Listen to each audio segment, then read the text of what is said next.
Hi, my name is Jackson Petty. I'm a PhD student in the Department of Linguistics at NYU, and I'm here to give you a preview of our work, The Impact of Depth on Compositional Generalization in Transformer Language Models, which will be presented in full as paper number 840 at NAACL 24. This work was done as part of a student researcher project at Google Research, and is joint work with Shrutvan Stankista, Ashita Dasgupta, Fei Shah, Dan Garrett, and Tal Linzen. To start with our conclusions at the beginning, past work has shown that depth increases the expressive capacity of a neural model, that is, the space of functions it can learn to compute, and experimentally improves the performance of transformer language models on linguistic tasks. In this work, we ask, are deeper transformer language models more compositional, independent of the total parameter count? We show that when controlling for the total number of parameters, first, that deeper models are in fact better, both at language modeling and at compositional generalization. Second, that despite this, depth has a diminishing marginal utility versus width for improving performance. This means that as we make models deeper, they get better, but the rate of improvement drops off quite quickly. Third, we show that depth incurs a linear cost as measured by latency. This means that deep, narrow models are much slower than wide, shallow models of the same parameter count. Combining these results, we conclude that for a given parameter budget, or alternatively for a given budget of wall hours on a GPU, choosing to spend those parameters on extra depth instead of extra width is an expensive choice. In most cases, it will buy you a slightly better model, but at a steep cost. If your goal is to optimize both performance and cost, shallower, wider models will achieve good performance and be faster and cheaper to train and use so long as they are sufficiently deep to capture most of the benefits that depth accrues. Now specifically, what did we study in our paper and how did we come to these conclusions? Let's start with a primer on what compositional generalization actually means. Compositionality, as stated by von Humboldt, is the infinite use of finite means. It's a hallmark property of many systems, including natural language. Compositionality means that we can take a set of known pieces and combine them in some well-defined manner to produce potentially infinite, novel combinations. Consider an example from COGS-VF, a semantic parsing task designed to test compositionality. During training, a learner might encounter the term hedgehog in the natural language input and learn to represent hedgehog in a structured way in the formal semantic output of the input sentence. In the training split of COGS, hedgehog has only ever appeared as a subject, never as an object. In the generalization split, a learner must learn to interpret hedgehog in this novel position as a sentence's object, and decode the corresponding semantic form by combining what it knows about hedgehog with what it knows about grammatical objects and themes from other non-hedgehog training examples. So why do we care about compositionality? Well, first, humans are quite good at generalizing to out-of-distribution examples on compositional tasks, but current language models are less good. Compositionality is a desirable trait for a language model to have. Compositional learners make more human-like generalizations, need less training data, and are more robust to some kinds of distribution shifts. And compositionality appears in many different problem domains, including semantic parsing, code generation, and natural language understanding, among others. In our work, we ask, does depth improve the compositionality of a model independent of its total parameter count? Our intuition behind this question is that deeper models are often better models. This intuition is informed both by theory and by past experimental evidence. On the theory side, we know that the expressive capacity of a neural model, that is, the space of functions it can compute, is exponential in depth. And there's good reason to think that increased depth might help on tasks which contain recursive structure, like natural language, because each layer in a model computes successive function application, which is useful for processing recursive structures like those found in natural language. Empirically, recent work has also shown that reducing the depth of a transformer language model appears to harm its linguistic generalization more than reducing its width does. So if this is our hypothesis, how can we actually test it? Well, the main issue is that depth, as measured by the number of layers in a model, is very often confounded by the model's size, as measured by the total number of parameters.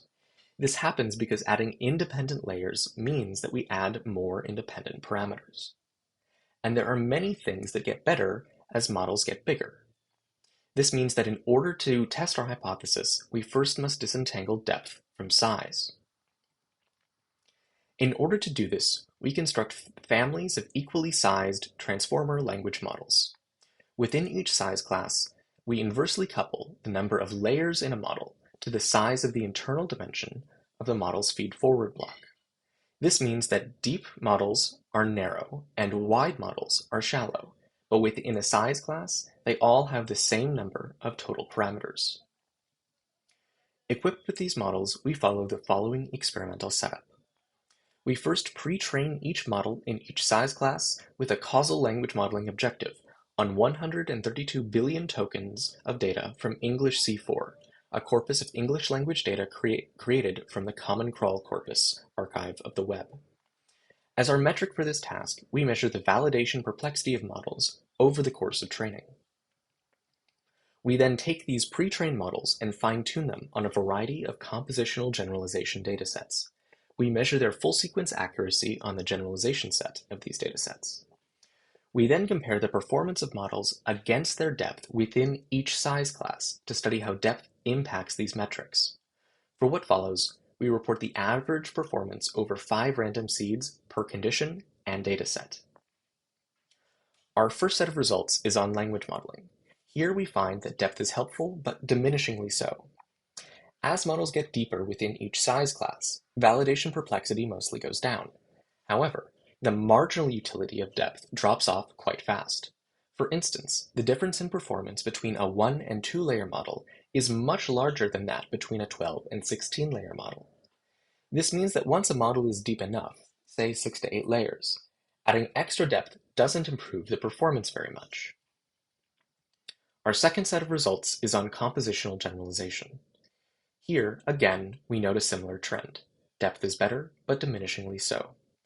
Across 4 datasets, we find that very shallow models perform quite poorly. However, performance quickly saturates within each size class. Beyond a certain point, adding extra layers doesn't really help all that much. We also note that even the deepest models don't attain perfect generalization accuracy on these compositional benchmarks, despite the performance not improving as we make models deeper. We also show that the results on language modeling and compositional generalization are independent of one another. A reasonable worry about our compositionality results could be that the deeper models might only be better than the shallowest models on compositional tasks because they have lower perplexity at language modeling. To test this, we sample checkpoints for deeper models at the points during pre-training when they have the same validation perplexity as shallower reference models. We then rerun our compositional fine-tuning experiments on these pre-training adjusted checkpoints and find that the same qualitative patterns hold. Depth matters quite a lot when models are very shallow, but quickly the utility diminishes. For instance, among 134 million parameter models fine-tuned on COGS, we see no meaningful performance improvement after 6 layers, even when correcting for pre-training loss. Against these results, we also consider how depth affects the compute cost of a model. We find that cost, as measured by the relative latency of models within each size class, is linear. For instance, when running on the same hardware, a 32-layer model is nearly twice as slow as a 4-layer model. This occurs because although models within a given size class have very similar flops profiles, not all flops are created equal. Depth introduces a sequential dependency in the computation graph of a model's forward and backwards passes, since the computation at layer n depends on the computation at layer n-1. This means that depth cannot be parallelized away like width can. But despite paying a linear cost, our previous results show that model performance is sublinear in depth. That is, extra depth may make a model twice as slow, but it probably won't make a model twice as good, unless the original model only had 1 to 2 layers. So, how should you, as a researcher or engineer, interpret these results? Well, if you're the kind of person who has ever needed to train a language model to optimize some combination of both performance and cost, our results have something to say. Let's imagine a scenario in which you need to train a model on a fixed amount of data, and you need it to be done as quickly as possible. We show that a shallower but deep enough model can train faster than deeper models while maintaining close to optimal performance. And, as a benefit, the model you end up with is cheaper at inference time. Alternatively, you might have access to a GPU for a fixed number of wall hours, and you want to train the best model you can by training on the most data that you can. Well, here again, shallower models that are deep enough can train on more data than deeper models can in the same amount of time, potentially even exceeding the performance of deeper models, if your shallow model is deep enough to capture most of the benefits that depth accrues. In each case, how deep is optimal will depend on the cost associated with latency and the specific performance characteristics of the problem. In our setup, we found that models could be as shallow as 6 layers but no shallower without incurring performance penalties. Our results also have implications for research into compositionality and language models. First, we note that the theoretical expressive capacity afforded by extra depth isn't necessarily reflected in common tasks, like language modeling or the kinds of compositional reasoning benchmarks that we study here. Second, we note that compositionality is still hard. In our experiments, performance saturates by depth, but does not hit ceiling on compositionality benchmarks. This means that scale and depth alone are not a panacea for making compositional models. Thank you very much for your time. If you have more questions, you can read our full paper online at jpetty.org/depth.